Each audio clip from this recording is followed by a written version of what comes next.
Halo semuanya dan selamat datang kembali di Tanya Seputar Hukum. Dan untuk kali ini masih akan membahas seputar hukum pajak. Dan untuk kali ini saya akan memberikan contoh bagaimana cara untuk menghitung pajak bumi dan bangunan. Karena setiap orang pasti setiap tahunnya akan membayar pajak bumi dan bangunan. Jadi ini rumusnya dan saya akan memberikan contoh pula untuk menghitung pajak bumi dan bangunan setiap tahunnya. Dan intro dulu.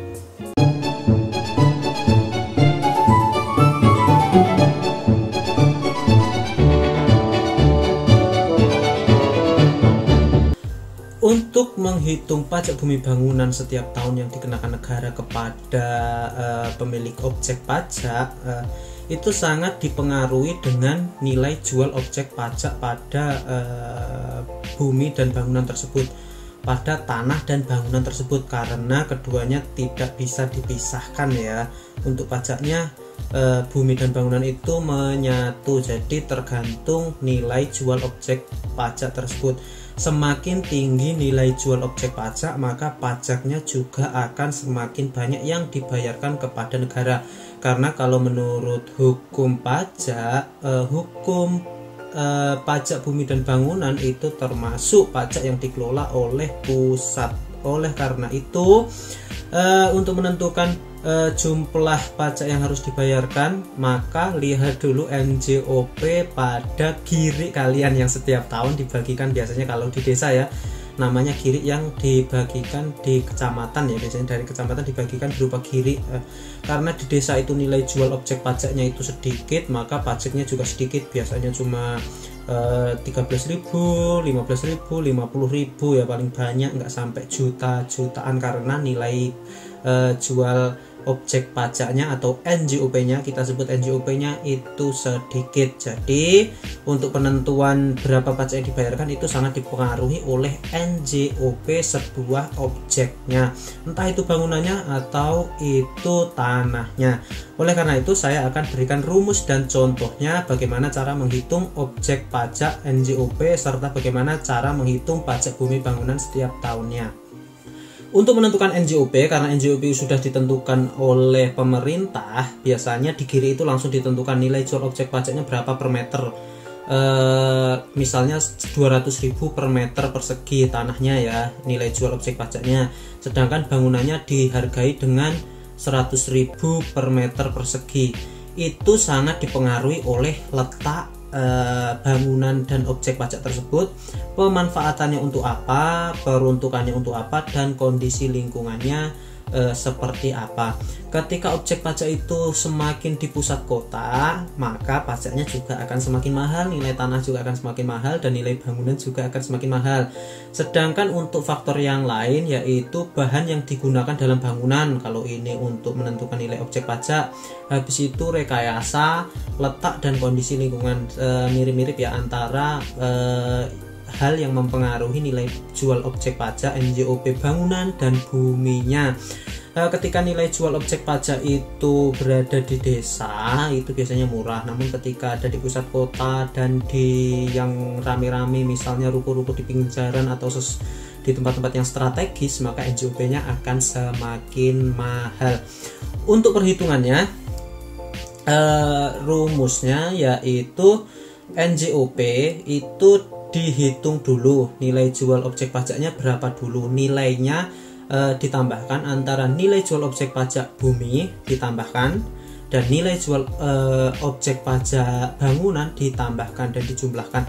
Jika nilainya di bawah 1 miliar, maka nilai jual kena pajaknya yaitu dihitung 20%. Sedangkan jika di atas 1 miliar, maka nilai jual kena pajaknya yaitu 40%.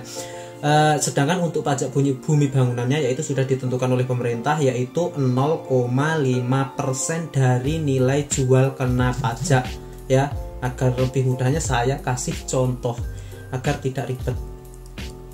Saya kasih contoh Pak Amin memiliki rumah seluas 50 meter persegi yang berdiri di atas sebidang tanah seluas 100 meter. Untuk tanahnya 100 meter, diketahui harga bangunan tersebut yaitu 500.000 per meter persegi. Sedangkan harga tanah tersebut 1 juta per meter persegi. Berapa pajak yang harus dibayarkan oleh Pak Amir? Jadi begini tahapan untuk menghitungnya.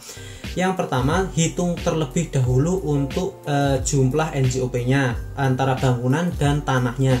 Untuk bangunan, karena 50 kali 500.000, untuk 1 meternya kan 500.000 1 meter perseginya, jadi kali 50 meter ya, 50 meter persegi, jadi nilainya ada 25 juta. Sedangkan untuk NJOP tanahnya yaitu 100 meter kali 1 juta, yaitu ada 100 juta. Setelah itu dijumlahkan antara NJOP bangunan dan NJOP tanahnya, yaitu 25 juta tambah 100 juta, yaitu jumlahnya 125 juta. Ketemu untuk nilai NJOP keduanya antara bangunan dan NJOP tanahnya. Dan karena nilainya masih di bawah 1 miliar, maka untuk nilai jual kena pajaknya yaitu dikenakan 20%. Oleh karena itu 125 juta dikali 20%, maka jumlahnya 25 juta. Dan PBB tahunannya yaitu sudah ditentukan pemerintah yaitu 0,5%. Oleh karena itu maka 25 juta dikali 0,5%, maka pajak tiap tahun yang harus dibayarkan yaitu 125.000. Untuk NJOP yang nilainya segitu sampai jutaan, itu saya pikir ini rumahnya sudah berada di cukup kota ya, daerah yang sudah pertengahan lah antara kota dan desa, maksudnya sudah mulai rame NJOP-nya karena sudah cukup tinggi. Jadi untuk menghitungnya itu tadi, tentukan dulu nilai NJOP-nya, setelah itu kalikan dengan 20% jika nilainya di bawah 1 miliar, dan 40% jika nilainya di atas 1 miliar. Untuk pengenaan pajaknya yaitu 0,5% untuk PBB setiap tahunnya. Dan tadi diketahui yaitu jumlah NJOP-nya yaitu 125.000. Udah paham kan? Ini mudah sekali untuk menghitung NJOP tanah. Oleh karena itu silahkan hitung sendiri. Misalnya kalian sudah mengetahui NJOP-nya tanah kalian dan bangunan kalian, kira-kira seperti itu ya jumlahnya. Nanti hitungan kalian tidak akan meleset jauh dari yang ditentukan oleh pemerintah. Dan cukup sekian dari saya. Ada kurang lebihnya mohon maaf. Silahkan kalian belajar mengenai hukum pajak. Apalagi yang mau ditanyakan silahkan hubungi WA di depan. Dan seperti biasa semoga bermanfaat dan terima kasih. Dadah.